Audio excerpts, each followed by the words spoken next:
Hello and good morning. So I got a little bit of a request recently to show some of the visual differences that the One Vision had done, since obviously there's going to be quite a few things that ended up changing over the course of a lot of stuff being moved around and all that sort of thing, as well as cool new sprites that came out for a lot of different units. So we're going to be going over that.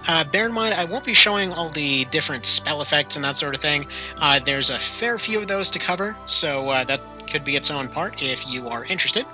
So, going down the list here in no particular order. So Denam, both versions of Denam still look the same. He's as he always was. The Four Sisters, those look the same, as does Ozma, and as does Ravnus. Now, one of the first ones that you'll probably notice, and what is generally going to be the check to make sure that the mod installed correctly for you, is this sweet gold armor on Lancelot. So, you may be wondering, why on earth does Lancelot have gold armor? Which, an interesting thing here, by the way, all of these sprites are ones that were actually in the game files. They were there for one purpose or another, and in this case, he basically went for one that was a bit more fitting. Now, you may be wondering, why on earth, this gold armor? He's the White Knight, all that sort of thing. Well, he's actually got his gold armor from March of the Black Queen. So basically, once he became a paladin, giant gold armor kind of guy. So, a little bit gaudy, but you know what? It's a fitting reference, and that's actually probably why the sprite was in here to begin with. Now, with Mirdyn and Gildas, Mirdyn is still the same as he always was. However, Gildas has gone for a bit of a red tunic underneath his armor, basically just because he, this makes him stick out a little bit more. Before, when you had the two of them side by side, you would occasionally have to take a second glance to see who was who.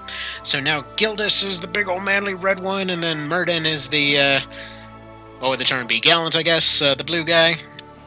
Either way, that's all well and good there. Next, we got Folkurt. So, this one caused a few turned heads back when this change originally happened. So this is Folkurt's new helmetless sprite. Now, you may be wondering, what happened to his original one?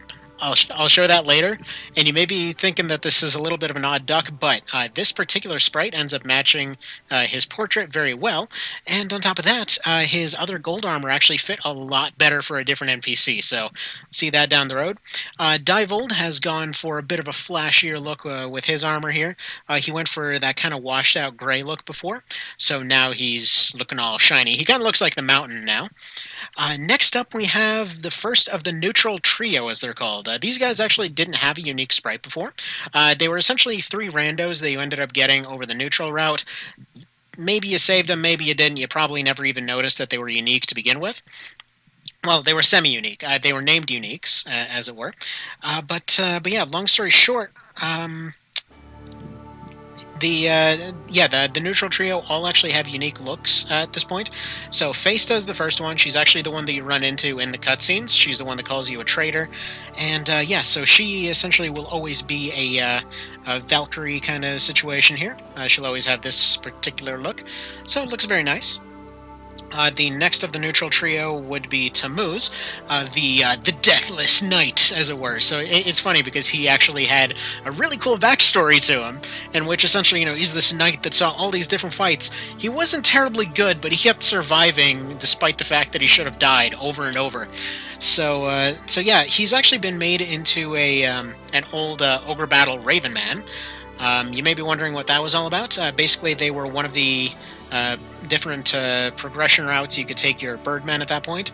So this is the really strong hitting route, and he's actually the biggest unique of the three, since I guess I have a all classes cheat on at the moment, but he is essentially a Birdman that has access to reptile classes.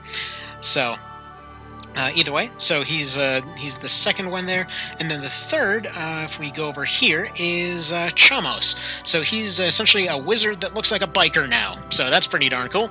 And he's the one that's hardest to get to. Actually, you probably would end up needing to take out the leader in order to be able to even have a chance at saving him. He's very difficult to get to way at the back of the map, and if you're unaware of how that scenario goes, essentially in neutral there's a fortress fight in which these three are currently lying dead, bleeding out on the ground. So you basically have a few turns to get up to them and save them, and in this case, Chamos is just by far the most difficult to get to. Alright, next up we have Warren. He's gone for a bit of a darker robe. It actually matches his portrait a little bit better than the original. They basically gave him this robe that looked like it was very, very new once they started. So he looks a little bit more well-traveled now. So personally, I like all these changes, so I'm not even going to go ahead and say that I like it, because yeah, they're all pretty darn good. Next was a community request, which was to see Rodylim made into a member of the Templars. So, if you don't know the story behind Rodylim, he is essentially a guy that has reincarnated several times, and apparently it's actually implied that he's reincarnated after being killed off in Ogre Battle 64. So he comes back. That's why you run into him solo in Palace of the Dead. And yeah, in this case, he decided to give it a little bit of a go at the Templars. Didn't quite work out for him, but he decided to take off their armor and flee. Because, yeah, people really wanted to see this Templar sprite get used, and they were a little bit sick of seeing so many warlocks around. So here we go. We have this guy right here. Next, we have the rest of the sisters. They are still unchanged, no worries. Next, we have Deneb. She went for a little bit of a darker color on her clothes. Before, she was that big old bright purple kind of thing, which got a little bit eyesore after a while, so she fits in a little bit better at this point. Next we have Bayan. He looks the same. Azelstan looks the same. Yuria actually uses her quote-unquote evil sprite. Now, I'm sure I can't be the only one that ended up going through that whole DLC section, for lack of a better term. Seeing Yuria's alternate coloration and thinking, oh yeah, that's a pretty cool character, I hope I hire them. And then she gets hired and she's like, nah, I'm purple now, though. And it looked really weird. She was this sort of, kind of baby wallpaper purple, for lack of a better term. So a little bit of an odd coloration on her before. Basically the same as Canopus's pants. But this look looks better for her, so this is the look that she ended up going with now. Alright, next up, Aracel is the same. However, Sarah and Voltaire, your two generics that you get at the very start, have unique looks now. In this particular save file, Voltaire is currently dead, but I will show what his sprite looks like in a little minute here. So, yeah, Sarah looks like a blue swordmaster with the look of a blue knight, and, yeah, kind of has that Orson kind of look from Knight of Lotus, and that's what he was going for with this one. Funnily enough, in her cutscene, she actually shows herself in a full archer getup, but basically as soon as she quits Lenar's service, she decides, you know what, I'm sick of looking like his girlfriend, I'm done with this crap, I'm just going to go ahead and, go casual from here on out, so that's what she does. Alright, next we got Oelius. So she's actually gone for a blue sprite. I believe he'll be changing her portrait over to blue later on. She's actually supposed to be getting access to Kashua's Sybil class down the road, just to give her a little bit more uniqueness, since, she's essentially dressed like a priest, as it were. So that'll be added down the road as well, but she went for a blue look, looks a little nicer on her, looks all snazzy-like.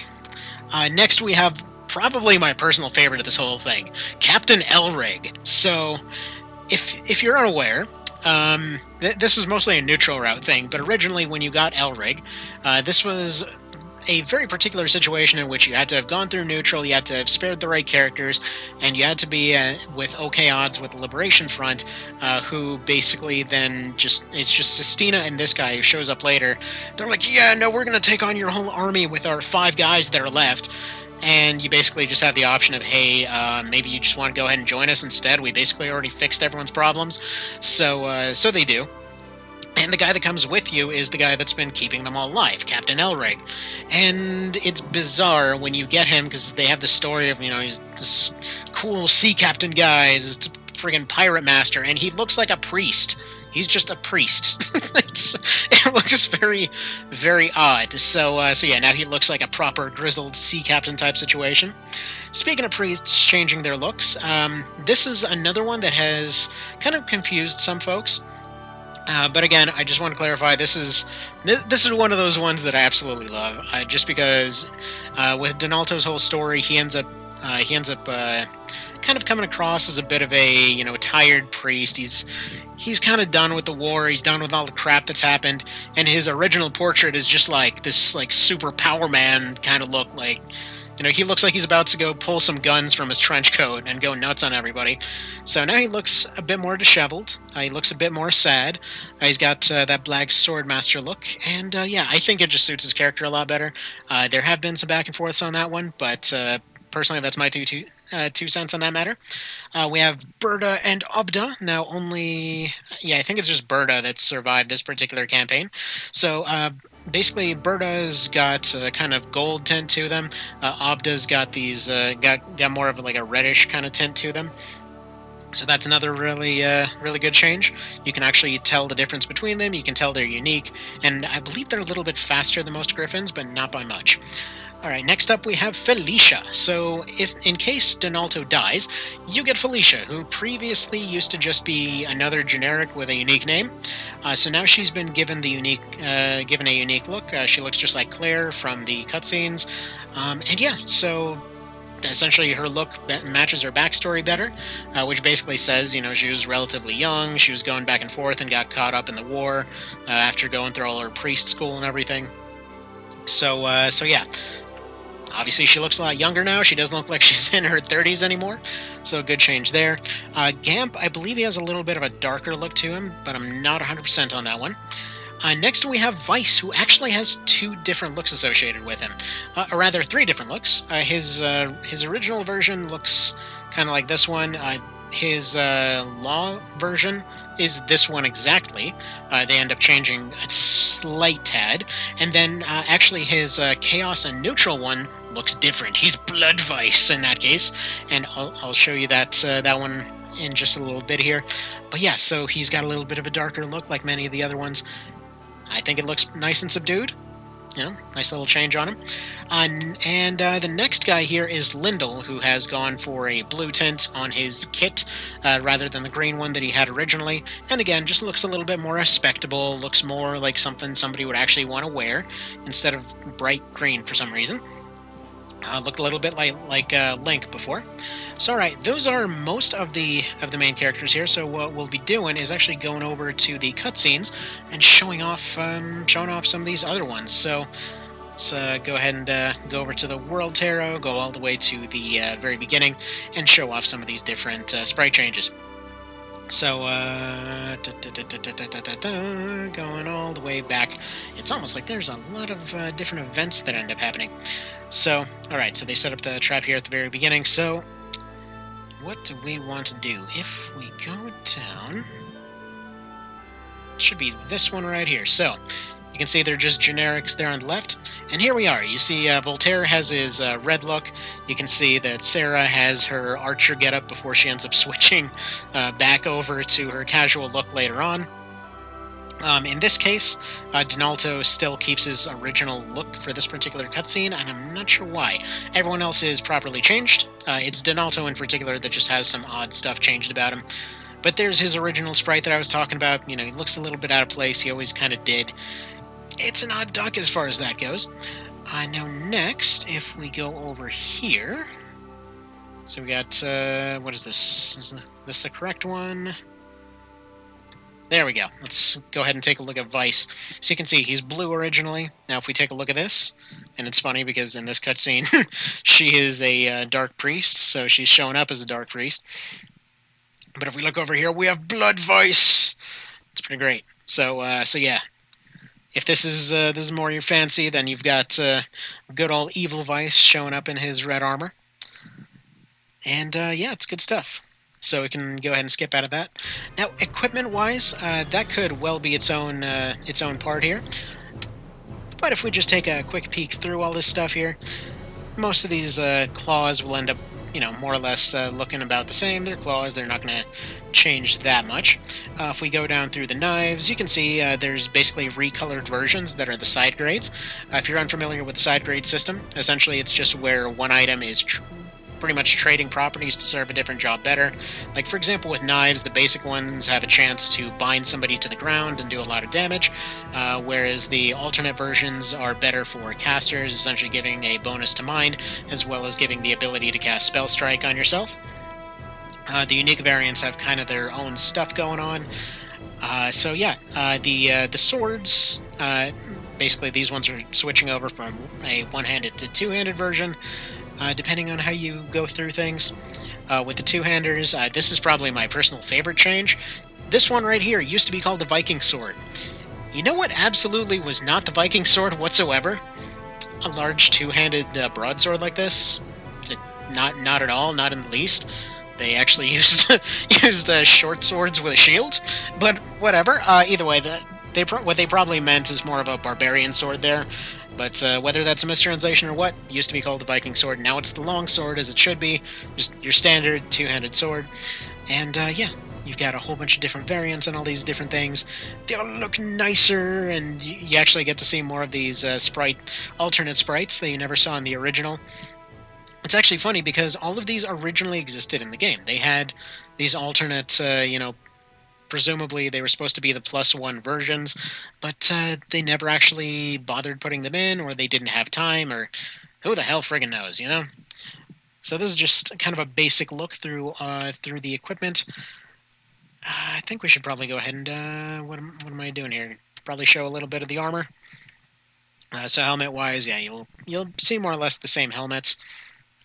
I don't think there's any new stuff there. Let's see, for this stuff, yeah, you just get to see more alternate variants of these. Some of them that you may not have actually seen before, like the Scout Vest and the Dynamo Plate, which were, stuff that didn't exactly make it in. But alright, I think that more or less covers what I wanted to cover here. So hopefully this was helpful. Hopefully this was at least somewhat informative. By the way, grappling hook arm, in case anyone's into that sort of thing. But yeah, hopefully you like this. Let me know if you do. Let me know if there's other stuff you want to see, and I hope you have a fantastic day. Take care.